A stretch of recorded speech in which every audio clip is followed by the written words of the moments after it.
नमस्कार दोस्तों, मैं हूं नवीन पाटीदार और आप देख रहे हैं वॉइस ऑफ एमपी। लोकसभा चुनाव को लेकर हम पल पल की अपडेट आप तक पहुंचा रहे हैं। साथ ही अगर बात करें तो कांग्रेस से लेकर भारतीय जनता पार्टी के जो प्रत्याशी है उनके बीच जा रहे हैं, किस तरीके से मुद्दों को लेकर जनता के बीच में। ऐसे में अगर बात करें तो आज voice of MP team Bharatiya Janata party के जिलाध्यक्ष पवन पाटीदार के साथ पूरे दिन भर आपको वहां कवरेज दिखाएगी। किस तरीके से सुबह की शुरुआत होगी, किस तरीके से वे कहाँ पहुंचेंगे, कहाँ जाकर कितनी देर कार्यकर्ताओं से बात करेंगे, फिर किस तरह का दिन भर का कार्यक्रम रहेगा, ये पल पल की अपडेट हम आपको देंगे। बात है इस वक्त उनके निवास पर मौजूद है, वहां से भी आप शुरुआत कर रहे हैं सुबह की, और किस तरीके से जो है आज का पूरा कार्यक्रम रहेगा उनसे पहले सबसे पहले बात करेंगे।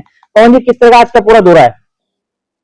आज का दौरा हमारा लगभग 10 गांव में है और हम सम्मानीय देश के ही नहीं विश्व के नेता नरेंद्र मोदी जी के लिए और हमारे सांसद प्रत्याशी सुधीर गुप्ता जी के लिए घर घर डोर टू डोर जाकर और वोट का आग्रह करेंगे।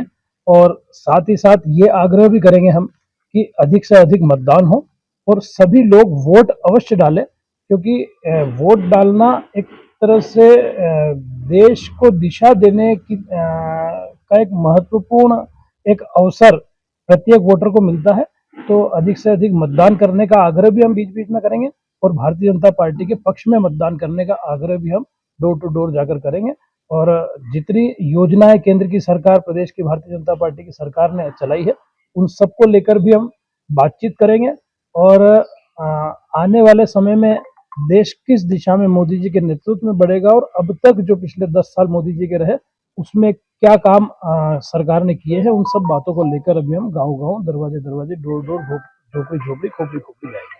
एक राम राम मोदी जी का कहना है, ये बड़े तेजी से चल रहा है। तमाम जहां भी सभाएं हो रही है तो ये कहा जा रहा है कि मोदी जी ने आपको राम राम भेजा है। ये क्या, किस तरह का लॉजिक जो है भारतीय जनता पार्टी ने रखा है वोटों को लुभाने के लिए? ये वोट लुभाने के लिए नहीं है, ये मोदी जी ने ही हम सभी कार्यकर्ताओं से आग्रह किया है। आपने देखा था जब नीमच में विधानसभा से पहले सभा थी, तब भी मोदी जी ने कहा था कि मेरा एक काम आप सब लोग करेंगे।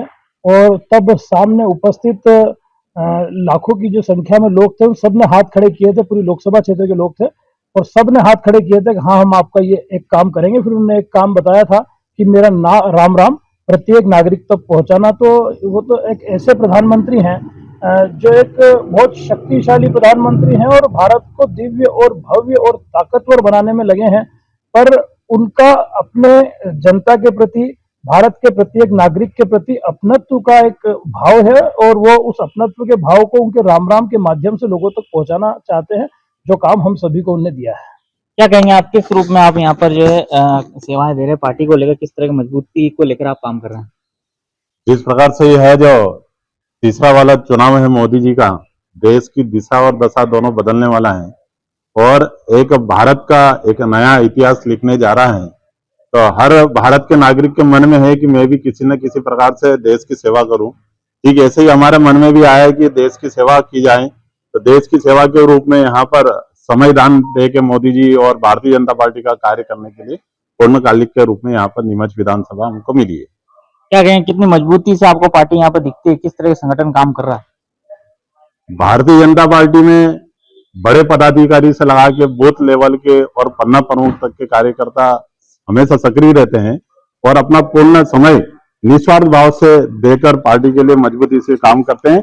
तो यहाँ भी मुझे देखने में आया है कि यहाँ का जो पन्ना प्रमुख से लगा के प्रदेश स्तर के नेता यहाँ पर भारतीय जनता पार्टी के उपस्थित है और सभी सक्रियता से, चाहे उनको कोई निर्देश मिले या नहीं मिले, देश के लिए काम करना है। और ये वाला जो चुनाव है निश्चित रूप से देश का चुनाव है, देश की दिशा और दशा बदलने वाला चुनाव है, इसलिए सभी मन से लगे हुए हैं।